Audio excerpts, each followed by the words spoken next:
Yeah, I mean, pretty good. I think any way you slice it, it's going to be fun playing with, getting a chance to play with them. I'm sure they're going to mix it up too and kind of see what matches. And we do have a couple practices before, so be able to develop some chemistry, whatever the lines are. I'm just excited to obviously get together with everybody and a chance to represent your country, and that's definitely a little extra.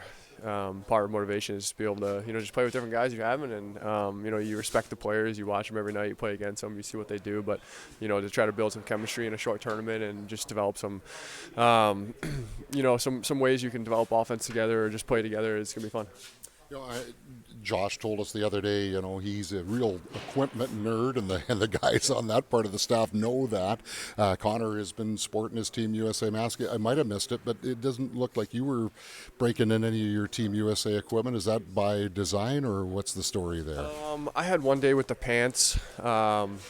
Though they felt pretty good. Just we have all the gear around here, so it's been available. I had some new sticks out there today, and just trying tweaking with some stuff. But I think pants are probably maybe the toughest. Besides new shin pads, all that stuff. It's the thing that we switch out the most. That's probably takes a little bit extra to get broken in. That being said, we have a couple practices, so I'm not worried about it. And one final one here. Clearly, you've got one more game to play, so is there that line that's being straddled right now with focusing on the New York Islanders and also the growing anticipation for next week? I don't think so. I think everybody's, have come across this before, whether it's a break coming up, a Christmas break, an all-star break in the past. Obviously, this is a different animal with the Four Nations, with the excitement and its anticipation building towards it.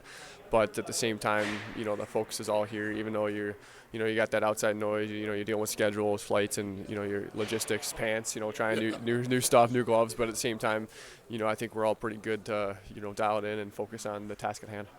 You bring in a contingent of family, friends that are going to come to Boston, Montreal to watch you? A little bit of family, yep. And have you guys had, since the team was selected, is there like a big group chat kind of among Team USA members where you guys are chatting, or are you saving that until you all get together after the break here?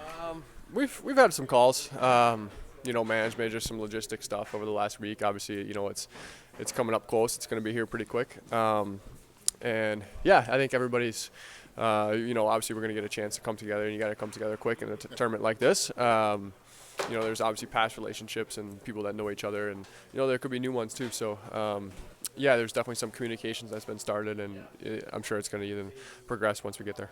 The chemistry you talked about, how do you build that in a short time with new guys? I almost think you give enough structure to be able to read off each other. Just speaking as like a systems wise, and for our coaching staff, we've started talking about some stuff that we're going to implement, but I think the biggest thing is just having the players that are on the team play to their specific skill sets, put them in positions to succeed. Like I said, not over coaching almost. Being able to read off each other, but at the same time, just having that free will and just being able to play hockey. What are you most looking forward to about best on best?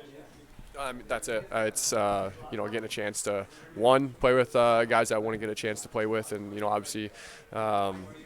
Just respect around the league, and get a chance to do that, and also going against some of the best players in the world, and it's it elevates your game. You want to play against the best, and I think everybody is kind of ramping up for this tournament, and it means a lot to everybody to represent your country. Everybody's proud of where they came from, and I think that's only gonna ramp up and intensify as it comes, especially having both in Montreal and the finals and a couple other games in Boston. You're going to see that vice versa. The crowd's going to want to be behind them for Canada, obviously in Montreal, and vice versa in Boston. What's your review of Helly's mask? I really haven't checked it out. I'll have to check it out after this, but I'm sure he did a great job. He was telling me about it. It's a little busier than I think he's had in the past, but I'll have to give it a closer look. USA has just over the last several years built an incredible amount of top-end talent and depth. Is that something that you perceive as like a player from within the system? Like over the years, it just seems like there's more and more players who are playing at that level, and you're a front runner essentially now. I think they've done a great job developing. I think college hockey's done a fantastic job, even the junior league, USHL, and just all over the place, wherever you come from. It's I think more so even the minor hockey, just the programs, the coaching systems that they implement. It's it really promotes growth and just players kind of coming in their own and loving the game. It's a lot of fun. You see a lot of games incorporated now into youth hockey, and it's it develops that skill and just that passion for the hockey, and that's what you need.